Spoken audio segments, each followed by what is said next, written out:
रामगढ़ उपचुनाव के चुनाव की तारीख का ऐलान होते ही राजनीतिक पार्टियों में खलबली मच गई है।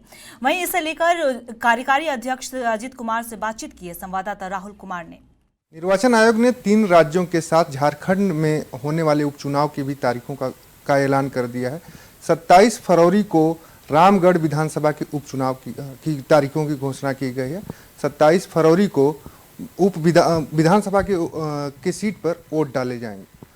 हमारे साथ झापा के कार्यकारी अध्यक्ष यानी झारखंड पार्टी कार्यकारी अध्यक्ष पूर्व एजी अजित कुमार जी हैं। अजित कुमार जी, कार्यकारी अध्यक्ष बनने के बाद ये दूसरा राज्य में उपचुनाव है। क्या पार्टी संगठन एक बार अपने आप को एक जानने की कोशिश करेगी कहाँ तक पार्टी पहुँची है, क्योंकि झारखंड में एक तरह से कहें कि झापा अपनी ज़मीन खो चुकी थी, तो क्या उस ज़मीन को हद तक बनाने में सफल हुए? देखिए, झारखंड पार्टी में कार्यकारी अध्यक्ष बनने के बाद हम लोगों ने काफ़ी सारा काम किया है और काफ़ी सारे लोग जो विभिन्न वर्गों से, विभिन्न संप्रदाय के हैं, विभिन्न क्षेत्रों से हैं, वो लोग जुड़े हैं और सारे लोग उत्साहित हैं, क्योंकि मैंने स्वयं समय देना आरंभ किया है।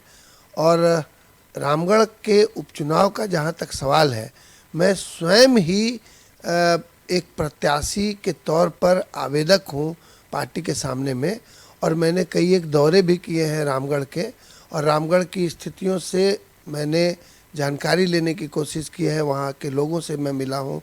तो मैं समझता हूँ कि यदि पार्टी इस जंक्चर पर जब चुनाव की घोषणा कर दी गई है, यद्यपि बहुत कम समय मिल रहा है, हम लोग लगभग 2.5-3 महीने एक्सपेक्ट कर रहे थे, परंतु तो भी 1 महीने 10 दिन का समय है।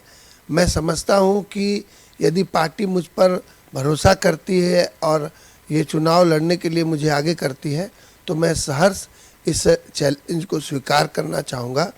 परंतु पार्टी में कार्य सिर्फ मुझे नहीं करना है, पार्टी के अन्य लोगों को भी कार्य करना है, और ये काम जो है अनवरत प्रक्रिया है। चुनावी लड़ाई ही एक अंतिम लड़ाई नहीं होती है। यदि मैं न लड़ूं तो पार्टी की ओर से कोई न कोई उम्मीदवार मेरे मुताबिक तो ज़रूर होना चाहिए और होगा भी।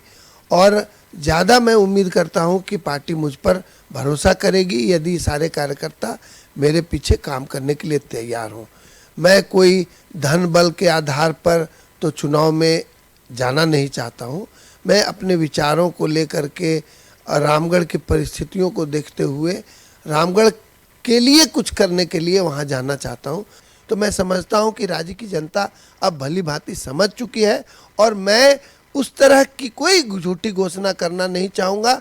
मैं यह कहना चाहता हूं कि अब तक रामगढ़ विधानसभा क्षेत्र के लिए जो कुछ नहीं किया जा सका, उसको करने की दृढ़ योजना के साथ, उसके दृढ़ निश्चय के साथ मैं यदि लड़ने आता हूँ रामगढ़ का उपचुनाव, तो मेरा पहला ध्येय होगा कि लोग ये समझे कि झूठी घोषणाओं के बजाय लोग सच्चे वादे पे विश्वास करें और लोग व्यक्ति की सच्चाई को पहचान कर और समझ करके ही एक योग्य व्यक्ति को अपना वोट दें।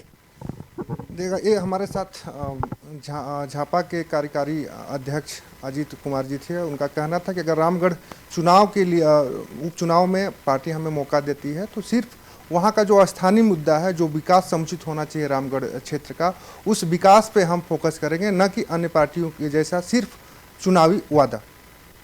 अपने सहयोगी संजय पांडे के साथ राहुल कुमार, लाइव से।